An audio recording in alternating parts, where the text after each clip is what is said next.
Justin McElroy, my brother, my coworker. Hello, Griffin. It's time to use your mouth icon on the microphone item.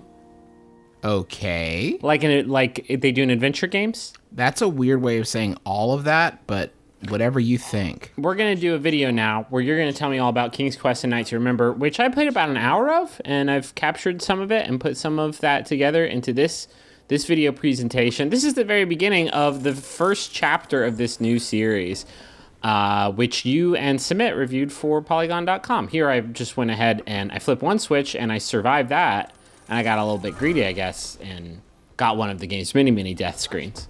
Yeah, that's one of the things you got to watch out for, is that you are mortal.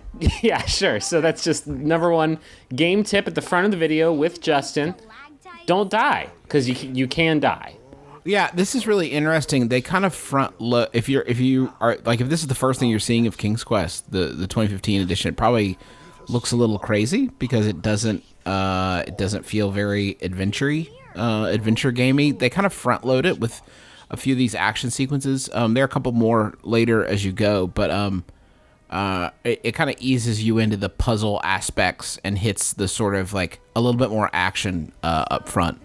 Yeah, I've gotten a little bit further than this. I didn't include everything because I didn't want to spoil too much, because it is an episodic thing, so it's not, super long.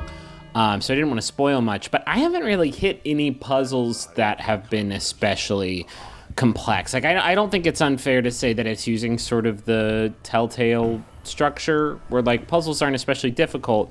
It's just like finding the things you need is more of the challenge. Yeah, I would say it's definitely, I think, more so than Telltale. I mean, it's more puzzly. I don't think finding items and using them in the appropriate way is something that Telltale is even in the business of anymore. Here, by the way, is how the inventory works. I actually really like the interface of the game. So you just choose the item you want to see, and if you can interact with something, it's shown in the mirror there. If you don't see something in the mirror, then you can't interact with anything nearby. The puzzles aren't especially tough. The main sort of impediment is getting around the world, and it takes so long to get from A to B a lot of times that sometimes that was like an impediment to experimentation. Like the biggest thing keeping me from trying a thing was I just didn't want to walk all the way back to the thing, which is like, that is not the same as like brain teaser. Right. You mentioned that in the review. By the way, this is just sort of a quick cut of me dying a few different ways, because it's my favorite part of these Sierra adventures. You mentioned that in the review, that just like traveling all over the world is kind of annoying. And that was something that they addressed in like earlier King's Quest games, and people weren't crazy about it when they added in like fast travel. But I don't know. I get your point, because just going over the same spots that you've been to over and over again has nothing to do with difficulty. It's just like, it's less like I'm not even sure fast travel would be good. It would just, if you could just make him run, like just a run would be really great. Because it just, you really feel it, and that gets exacerbated by the load times. As you move forward through the game, it just really, the pacing, you really feel it.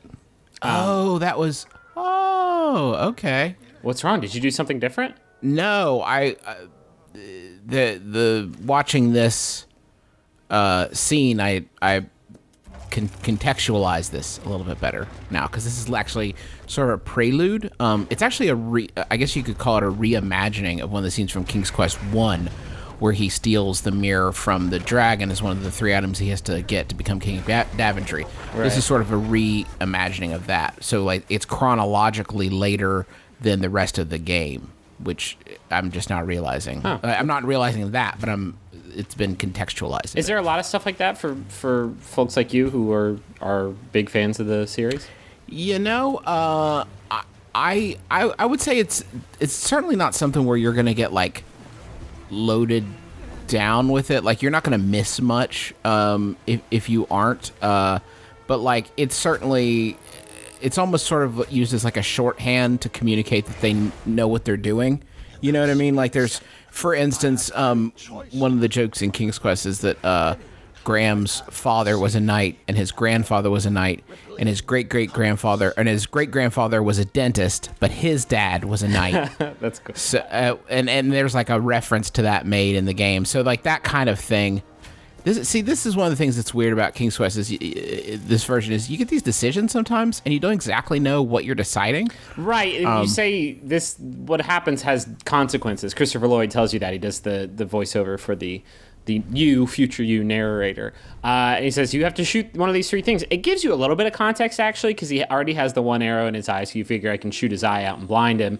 And then earlier, you walk by that switch, and it shows you that is what's holding his chain in. So I shot the chain to free him. I have no idea what the bell did. The bell actually will distract him, so you can leave without injuring him or freeing him. Huh, interesting. Which one did you, is that what you went with? Yeah, that's the one that seemed better than letting him loose into the village and stuff. Well, I thought maybe he let him would run now he loves shot all maybe over. now he loves humans. Maybe you need to see a little movie called Dragonheart. Yeah, that's fair. That's a good point. The story of the game is my favorite part of it so far. Like I'm The framing device, you mean? Yeah, the framing device of it being told from the past. Like they do some fun stuff with it. Whenever you die, he's like, well, actually, that's what would have happened if I was an idiot, but I'm not, and so here I am. Or sometimes it'll show you getting killed, and then your granddaughter that you're telling the story to says like, so wait, are we immortal? Is that what this is? I included this shot in because it's a supremely pretty game.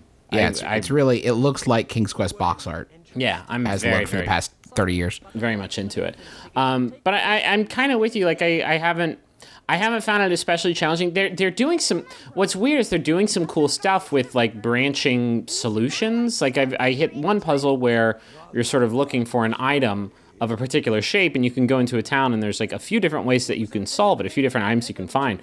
But like you don't really know what you're doing. Like you find one of those items and you pick it up, and then as you keep looking around, you find the other two, and he's like, well, I already made this decision.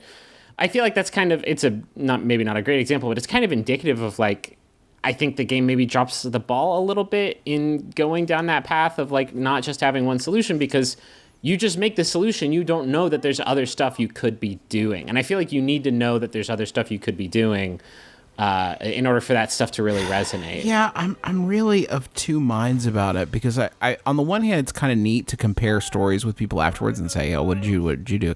But if you're only playing through the game once, which with an episodic game, that's what it should be your playthrough, right? Right. And I'm not sure you get the full impact of that if you're only playing through once and you don't realize. And sometimes it does say kind of parts of the kimono and says, hey, this is another option you could have done, which I just found a little frustrating. So are you optimistic about the next chapters in the game?